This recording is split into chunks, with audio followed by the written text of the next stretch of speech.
तो hello guys, welcome back to my YouTube channel. तो guys, आज हम जानेंगे कि शेयर मार्केट और स्टॉक मार्केट में क्या अंतर होता है। तो चलिए चलते हैं बिना किसी टाइम व्यस्त गवाए हुए। चलिए। तो गाइस, सबसे पहले हम जानेंगे कि शेयर मार्केट क्या होता है।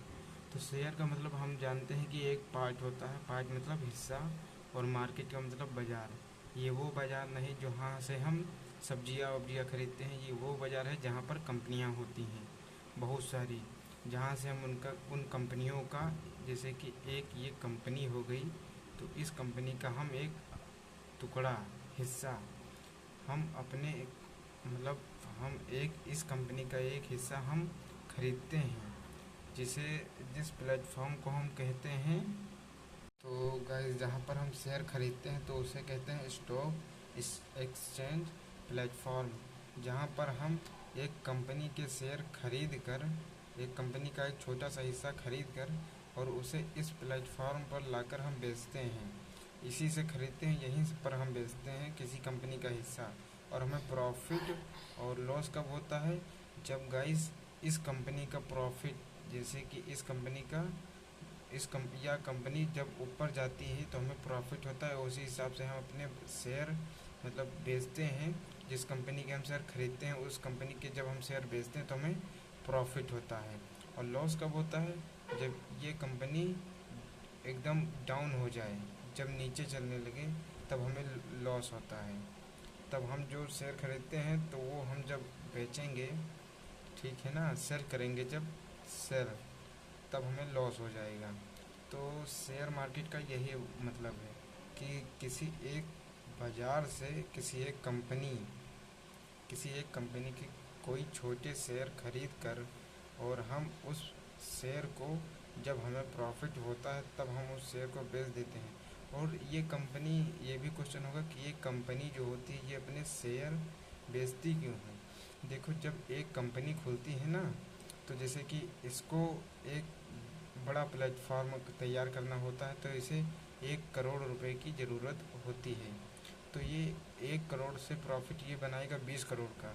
तो इसलिए इसे 1 करोड़ की जब ज़रूरत होती है तो अपने ये शेयर जो है वो हमें देते हैं, मतलब बेचते हैं, सेल करते हैं, और हम उसे बाई कर लेते हैं।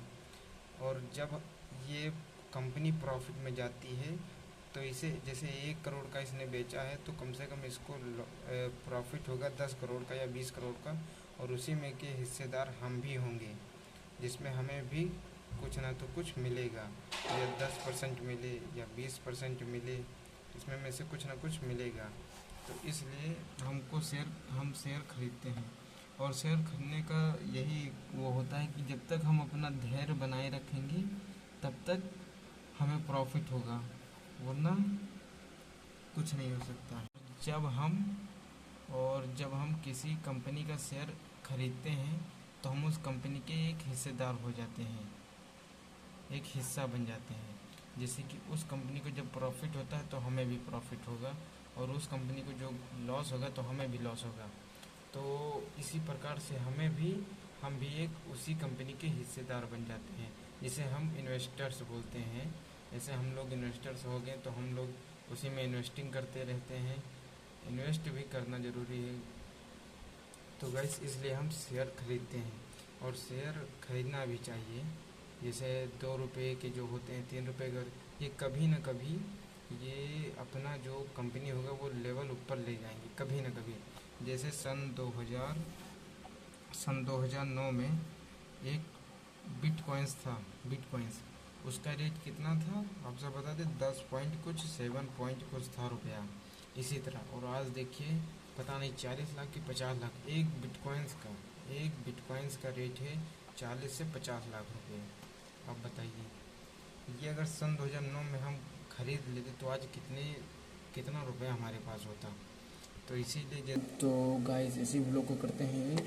और आई होप गाइस आपको वीडियो पसंद आई होगी। तो अगर और कोई क्वेश्चन होगा तो आप कमेंट कर देना, फिर हम कल जानेंगे कि कैंडल्स क्या होते हैं। कैंडल्स, छोटे कैंडल्स, बड़े कैंडल्स बाद में जानेंगे, पहले रेड और ग्रीन कैंडल्स जानेंगे कि क्या होता है।